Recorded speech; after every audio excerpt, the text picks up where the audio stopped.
Welcome to Reasoning Through the Bible. We are going to do a topic study today titled, What Does the Bible Say About Taking Care of the Poor? And taking care of the poor is an obligation. And of course, many, if not most people, kind of have a heart for the poor. But the question then becomes, what does the Bible teach? And what should we do to take care of the poor? So before we just dive in, Steve, any kind of comments, questions before we start really looking at scriptural things? Why is it an important question today? Well, while we have great wealth in the world today, we also have great poorness. People who are not as fortunate, and it seems like the divide has gotten greater and greater. And so it is a little bit of a quandary. It is a bit of a question. Okay, what do we do with these people that are homeless, that are, setting up tents in cities and laying on the sidewalk and things like that? How is it that we should best be able to take care of them? Because it's a pretty big topic. And our Lord Jesus said, the poor you will always have with you. All right. And so far that's played out to be true. There's never been a country, never been a time in any place in the world at any time where there were no poor people. And so the poor we have had always with us, and it looks like they will be here. So those of us that have some means, question then is, what do we do? Some have said that the Bible teaches socialism, and that's really kind of where one of the things that instigated this topic is. Mm-hmm. And so first we should, I guess, define what we mean by socialism. Mm-hmm. And the way I would, and I'll get your thoughts, Steve, but the way I would define socialism is it could be a government, or it could be a church, or any central authority that makes it mandatory for people to give resources, money or food or wealth or whatever. And those are collected by a central authority and then redistributed. And so that would be what I would call socialism, is the sense that there's a government or a church or some central authority that makes giving mandatory, and then the resources are taken and controlled by this central authority and then redistributed to the poor. And some people say the Bible teaches that. And so this was one of the things. And then one of the other questions is, how should we treat the poor? And what does the Bible teach? And different people have, is tithing mandatory? Should we give to the poor the way the government typically does, or is there another way? Any thoughts on that, Steve, before we just dive in to what the Bible actually teaches?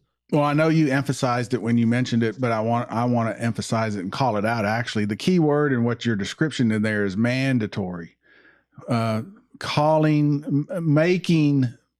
it a law, or making it through a guilt work in order to give to that central organization so that the funds could then be distributed out. And so it's not necessarily bad in order to give to a central organization like a food bank or something like that, in order so that it can be distributed out. The mandatory part, that's the part that you're emphasizing, and I think that's what we want to emphasize here. And the mandatory part, plus some of the accusations are, there's some places in the New Testament where it seems in some readings that nobody owned any private property, that it was all sort of a commonly owned by things. And we'll deal with these passages here. Mm-hmm. But one of our questions before us is it the case in the Bible that it teaches a type of communism, or at least a strong socialism, in the sense that nobody really owned or controlled their private resources or private funds, that these were a community property that was then given to the poor, and that's how the needs were taken of it? Is that what's taught, or is this teaching something else? Yeah. And so let's look at it. First of all, we want to talk about, let's start in the Old Testament, and then in a minute we'll get to the New Testament. And so the question again, the place we're going to start is, what does the Bible teach about how to take care of the poor? What are the responsibilities of the leaders? What are the responsibilities of the laws of the land? What are the responsibilities of those of us that have some means? And then what are the responsibilities to the poor? And so those are all the questions that we're going to look at here. And so first of all, the Old Testament has many passages that talk about what to do with money and how the poor should be treated. For example, there's passages in the Old Testament. Of course, the Old Testament Mosaic law, the Levitical law, had a lot of commands about a lot of things, 600 plus commands. And part of those deal with how we treat money, how we have resources, what should be the obligations of different people. And there's many commands in there about how the poor should be treated. For example, when lending, a lender was not supposed to charge interest to the very poor people. It says that in Exodus 22:25. And we're supposed to, of course, be fair to the poor when going to court. Farmers, there's commands about how the farmers should treat their fields. They were supposed to it says, leave the corners of your fields unharvested. Correct. And that there were rules where the poor, if traveling, could come by, and if the grain was ripe, they could pick some, and enough that they could carry. Right. You know, they weren't supposed to like bring a wagon, but as much as they could carry, they could take with them. Right. So if you think about it, if you've got a square field and everybody around you's got a square field, then the pathways in between, the crossroads of those pathways are going to have four corners of four fields with some food there for travelers and poor people to come along. There were also rules about every 7th year, you forgive the debts. The debts were forgiven, and the entire crops were not supposed to be harvested.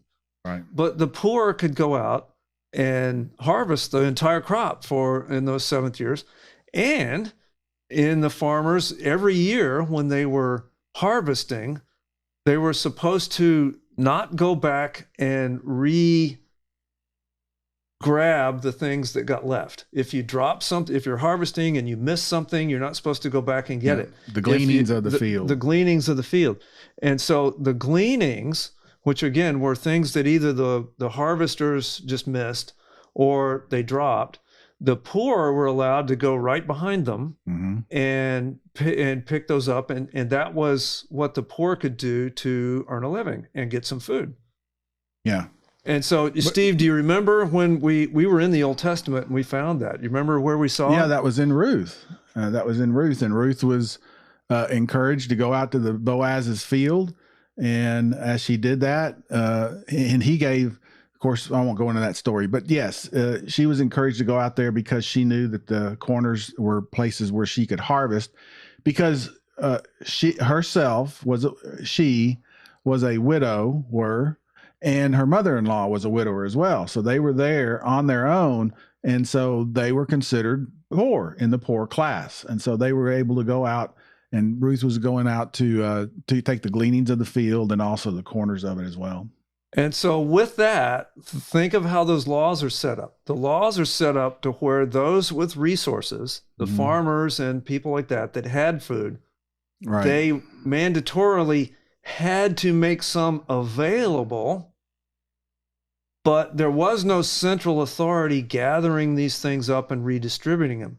The poor had to go and get it. The poor had to go and glean. The poor had to go and actually grab it. If they set up at the house, then they weren't going to eat today. But at the same time, those with resources had to leave some available for the poor to get. Yeah. And the farmers, to your point, to further it was that the farmers weren't supposed to complete the harvest, leave all the bushels there, baskets just for people to come by and pick through. That was for the poor in order to earn their way in order to get that. Right. And then when giving sacrifices to the Lord, the Old Testament law, the poor were allowed to give less. Right? We see that in Leviticus chapter 5, verses 7:11 and 14:21. If a poor person had family members then those family members had obligations to take care of these people. If the poor person became indebted, then the nearest family member had the responsibility in the law to buy them back, to kind of pay the debt and buy these people's debt back. And so that's the kinsman redeemer principle, and then we saw that and talked about that in depth through the book of Ruth. Right. So there was this obligation of family members to take care of those in your family that are poor. And it was family members. It wasn't the government, or it wasn't other institutes. It was the family itself that was obligated to do that. And because of that, it kept families together. Yes, the emphasis was on keeping the family together, because the family would be closer to the need, and they would know, hey, this person's really been trying, but life circumstances just piled up on top of them. And I've known this person since they were a child. And so I'm going to go help them out because they really deserve help. This other person been mean and cruel and abandoned their responsibilities and were dishonest and so that person, we're going to go make sure they're, whipped up into shape here, and the family's going to lean on them, and you're going to pull your weight and things like that. And it kept the family together. Right. And the family being the basic unit of society. Once you disintegrate the family and the family's ability to prosper, then now you've basically set the wheels in motion for the country to fall apart. Yeah. And so there's other passages here. Individuals were to take the poor into their homes and support them. That was one of the laws, Leviticus 25:35. Israel was not to treat its own poor like bond slaves. It said that in Leviticus 25:39. The leaders were sometimes to make allowances if somebody was too poor to pay, Leviticus 27:8. Individuals were to take care of the poor, even if they're not going to be paid back. It says in Deuteronomy 15, starting at verse 7, you're supposed to take care of the poor, even if they're not going to have the ability to pay you back. Yeah. So there's many of these passages. The Old Testament laws were set up to help take care of the poor. There was a lot of these Mosaic law mandates that took care of the poor, but the obligations were on both those with resources and the poor. Yeah, the poor. There's also ones that the poor weren't to take advantage of these areas as well. So again, they were to work for them, and there were other things that were prescribed for them. So it wasn't that they were just there for handouts. It was there for them to help them make it through this particular point of time that they're in, so that they could then be brought back into the family structure and also be a participant in that as well. It wasn't for them to be in a perpetual state of poorness. Yes. That wasn't the object of this. It was to take care of them while they were poor, but they weren't supposed to be poor all the time. And what I mean by that is that I don't want that to come across that says that they were supposed to have blessings and stuff. What I mean by that is that there was obligations on their side as well, that they weren't just supposed to sit back and take advantage of all this resources that were coming to them. They were supposed to be part of the family. They were supposed to work as part of the family and other areas. Right, and we'll get to that as we keep going through here. Yep. Couple of more things in the Old Testament, and then we'll get to the New Testament in a minute. There were Mosaic law ordinances that said that if you owed something to a poor man, if he had worked for you and now you owe him wages, you had to pay him that day. Yeah. And what that does is it keeps wealthy people from keeping people on the string. Well, I still owe you, I still owe you, I still owe you, and you can't leave because they don't have anywhere to go. Don't have anywhere to go, and I'm going to keep your money for 2 weeks, a month, 6 months, no, and then I'll pay. No, if they work for you, you pay them today. Yeah, and that kept up until almost modern times. People got paid in cash at the end of the day. Many times that was the case. Still happens in some places. God commands no one should oppress the disadvantaged. In fact, he judged Israel for oppressing the poor. The poor was a great need on the heart of the Lord. And so then we get over to the New Testament. And Steve, what do we find in the New Testament as far as some of the commands there? That we should give to the needy without drawing attention to ourselves and not taking credit for it. We see that in Matthew when he's talking there on the sermon, Mount of the Sermon.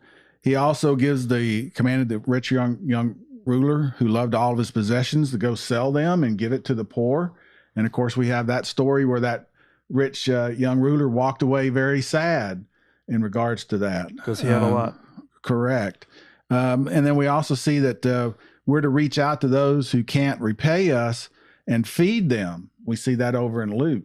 And those were commands by the Lord Jesus to reach out to the poor. So these commands to take care of the poor are reiterated in the New Testament. And it's given over and over. James mentioned several times it's wrong to give deference to the rich over the poor, says that in James chapter 2. It also says that if we have means and we don't give those to the poor, then we have an empty faith. It says in James 2:15, those who have money are to be generous and share, 1 Timothy 6. And so there's many of these passages in the Old Testament and the New Testament that says we are to take care of the poor. And as it mentioned earlier, you were talking about that these areas, many of them dealt with of reaching out to the poor. It wasn't just to sit back and let the poor come to them. So by the actual act of reaching out to the poor means that, number one, you have to know that they're poor. And number two is that you're going to them. You know, sometimes people are prideful. Well, I'm going to say sometimes people are prideful. And if they're in a state, they don't want to think to themselves as poor. They might not come back and ask for food or ask for money or something like that. And so it puts them in an even more dire situation. But through these acts and commandments to reach out to the poor, it again puts us more in touch with the community rather than just sitting back and letting other people come in. And the passage in James has always been very convicting to me, because those passages in James 2, what he's saying there is that if you have resources and you know there's somebody across town, down the street, that has a need and you're not reaching out to them, that's a sin. Yeah. That's a sin. And so that's very convicting. The Lord notices these things. He noticed Cornelius in Acts chapter, I believe it's chapter 10, when Peter was going to Cornelius's house. It mentions one of the things there was he was commended by God because he had a heart for the poor. Right. And so there's all these places where it reiterates over and over again that God has a heart for the poor, that we should give. Regular giving was supposed to happen to give to the poor. Remember, Steve, in Acts chapter 15, there was a doctrinal controversy about whether Gentiles are going to be required to keep the Mosaic law. And there was a big council in Jerusalem. Right. And the decision by the church was, no, you don't have to circumcise, but stay away from blood and things strangled, and give to the poor. Remember the poor. Take care of the poor. To take care of the poor. So in the midst of this doctrine, this heavy doctrinal controversy, remember the poor. Right.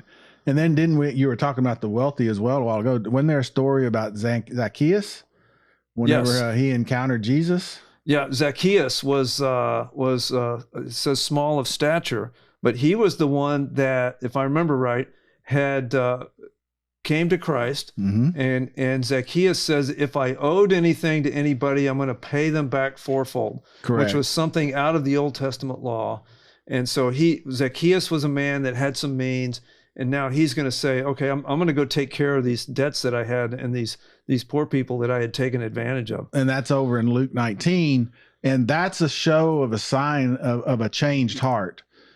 for him to make that reaction, which was very much different than what we just referred to as the rich young ruler. So we see two different types of reaction from two wealthy men. So then it comes in, if we take these passages as a whole, what is the Bible really teaching about what's the responsibility of those with means and those that are poor? If we just kind of summarize this, what are we going to find? Well, one is if we have the means that we should take care of the poor, they should be on our heart. Second thing that stands out to me is that we should know and be knowledgeable of who those people that are poor. That it's more of a, not more, it's a inner circle, that it's family members that you should also look to and take care of. And so to me, it's a very personal thing, is what we're just really talking about. It's not something that you just give money to and then just kind of forget about it and kind of check a mark and said, okay, I'm taking care of the poor by giving to this organization or taking care of it. To me, we're seeing that, no, it needs to be more personable, and that you're taking care of family members who might be in dire straits, and you're also reaching out to them rather than just waiting for them to come in. It's something that you have knowledge of, and that you go and take care of and work with, rather than just giving to some organization and saying, okay, I'm taking care of the poor that way. Right. We have an obligation. Mm-hmm. Right. So just some summary. I've got kind of a list here of summary things that we can glean out of these passages that we just talked about. One is that, again, farmers were supposed to leave things for the poor to come and glean, but the poor still had to come and get it. Right. And we mentioned that it's not that the farmers collected and now we're going to pay some government official to go redistribute it. No, the poor people had to go and work to get it. Mm-hmm. Even though the poor were allowed to give less during the sacrifices, that was the one we didn't mention a while ago. Mm-hmm. The sacrifices required some livestock, but if you were poor, you could give a smaller livestock. If you didn't even have that, you could give a small amount of flour, but they still had to give. Right. At no point were the poor allowed where you give nothing. Right. And so, even though the poor were allowed to give less, they still had to give. Many passages in the Mosaic Law required fair play to the poor people. The rich can't take advantage of the poor. But at the same time, the poor were treated equally under the law, in the sense that if the poor person had borrowed money and not paid it back, they were just as guilty. Or if they had stolen property, they're just as guilty. Or if they had a breach of trust where they had promised to do something and failed to follow through on their promise, they're still guilty. Right. And so at no point did the Mosaic Law ever say, oh yeah, you violated the law over here, but you had a bad upbringing and you were just really dirt poor, so we're going to let you go. It didn't relieve them of responsibility. They were still guilty. It did not relieve them of responsibility. Mm-hmm. And you get over to, like, for example, in Exodus chapter 30, there's a census fee. The census fee had to be paid equally from everybody. It wasn't very much, but everybody had to pay it. They didn't let the poor people off on some things. Right. And then there's all these commands in the Proverbs about working diligently and not being lazy and things like that. And so then over in the New Testament, Paul gets very blunt. 2 Corinthians 3:10, those who do not work are not allowed to eat. Yeah. And I find those, if he that does not work, that's pretty direct. And instead of being a burden, people were told to earn their own living in 2 Thessalonians 3:12. The Apostle Paul set this example by working hard and not taking money from new converts. He would often pay his own way.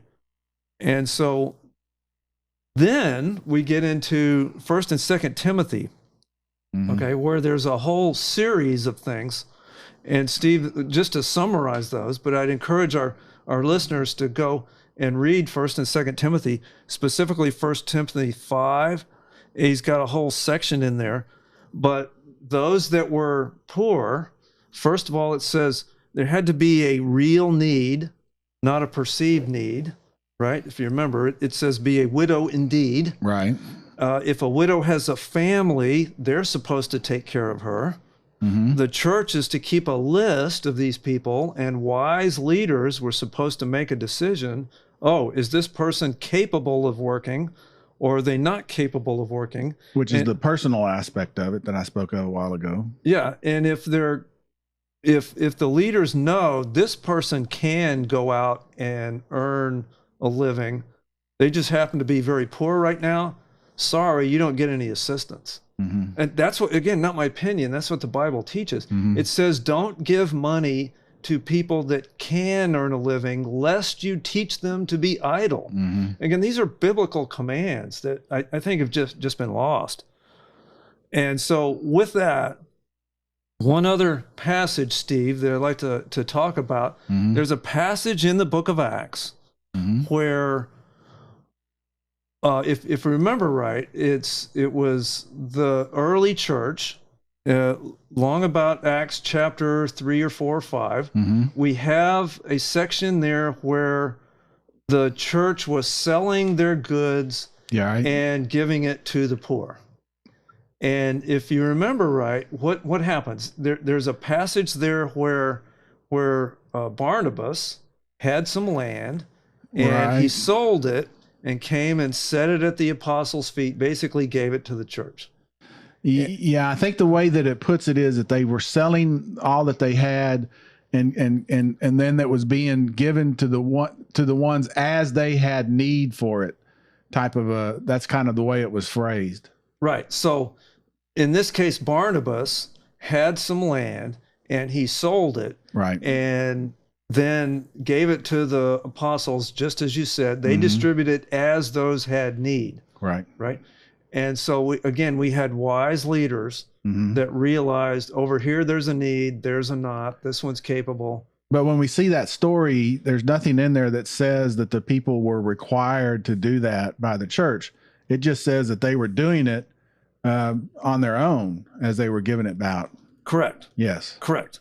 And with that, if you follow the story, Mm-hmm. the beginning of the very next chapter, if I remember right, it's Acts 5, Mm-hmm.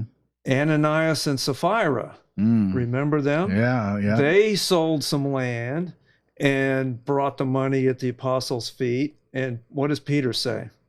Well, they held some back. They held some back. Yeah, and I don't remember specifically, but they lied, and by saying we've given it, and they had held some back. Right, exactly. They had held some back, and it says in 5:2, kept some back for the price for himself with his Mm-hmm. wife's full knowledge. God Mm-hmm. ends up striking them dead.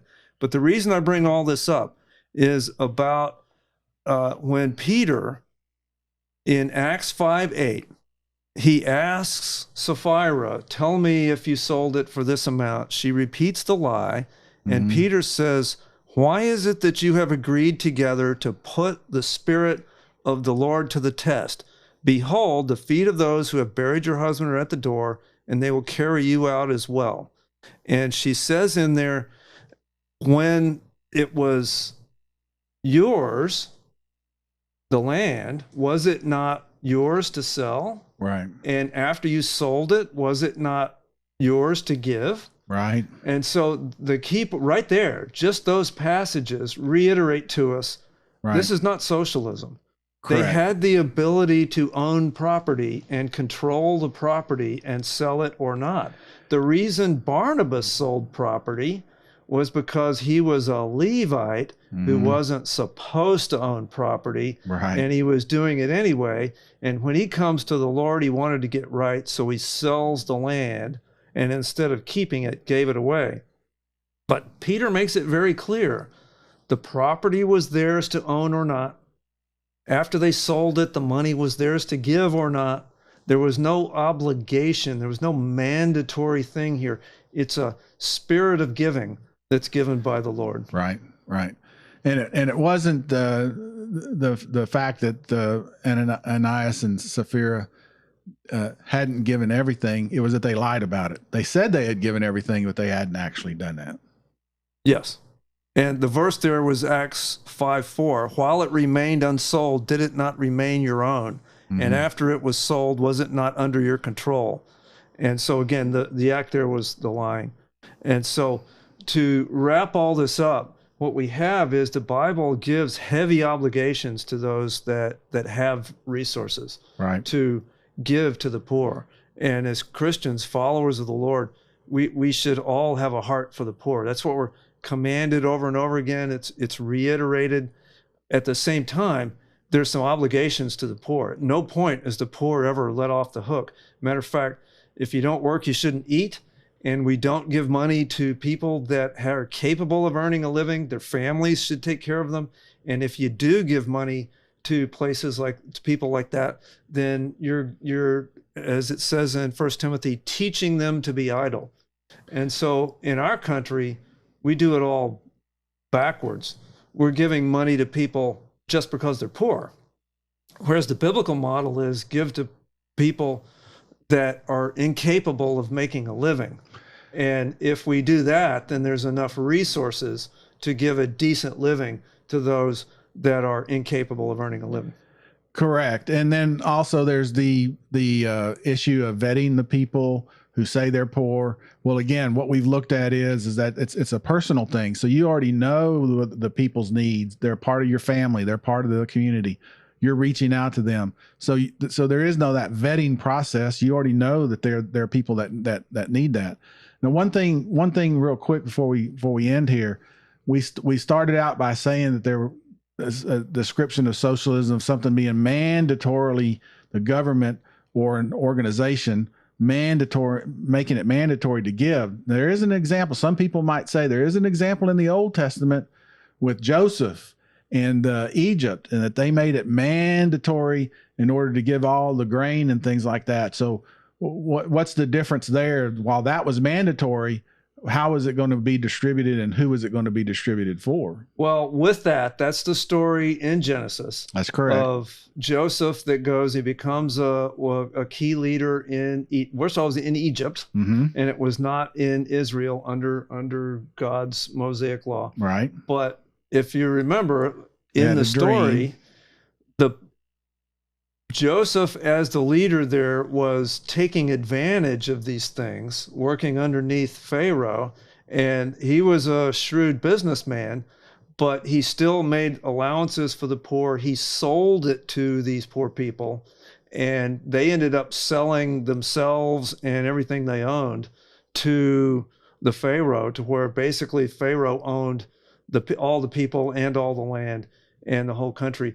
But that was a time where, again, it wasn't mandatory. It was just they were in a spot because they were very hungry, and he bought it from them. I'll sell you food for your resources here. Yeah, well, I think one of the things I was referring to, though, was there was a dream, and there was going to be a famine in the land, and so they had stored up storehouses in order to make it through that period of famine that was coming along. But my point on that was that the distribution was for the whole country. Yes. It wasn't just for a certain amount of people. So while it was mandatory, or when I say mandatory, they were told bring in all these things and fill up all these storehouses. It was a country type of situation so that the country could survive through this famine period, and it wasn't just to be specifically distributed out to the poor. It was supposed to be in order so that the country could survive this famine. And of course, the blessing comes to Jacob and his family, and et cetera, and that whole story. Right. And everybody was treated equally there. Correct. It wasn't that some people had some and others didn't, because again, the storehouses were made available to everyone. Right. And so I guess just to summarize, and one of the key takeaways is the biblical mandate for those who have resources is really clear. We have an obligation, those of us that have some money, food, some resources, we have an obligation, not just a good idea. We have a biblical mandate to go and take care of the poor. It's reiterated many times. At the same time, the poor have some responsibility too. The poor have a responsibility to work. And at no point is there ever a biblical way for those who can work to not work. Right. Those who can work and don't work shouldn't eat, it says in 1 Thessalonians. And so in our country, we get it all upside down, and we give money to people and food to people just because they're poor. And because of that, the ones that are, as 1 Timothy says, widows indeed, those who can't earn a living, there's not enough to give them a decent living. Mm-hmm. And it's because we have some in there that could earn a living, but we've, again, from 1 Timothy, taught them to be idle by giving them a way to survive and not saying, your family needs to take care of you first. Mm-hmm. You should take care of yourself first. And if you get to where you can't work or there's no family, now we can ensure that there's enough for you. Yes. And if we just follow these biblical principles and let wise people make these decisions, if you ever had corrupt people in charge of this, then that's what happens, and it turns into a mess. So with that, we would invite questions and comments from our listeners. You can reach us at info, that's INFO, info@reasoningthroughthebible.com. If you have questions on that or any other Bible-type questions, we do these Q&A periodically, and we trust that you would be with us as we continue to reason through the Bible. God bless.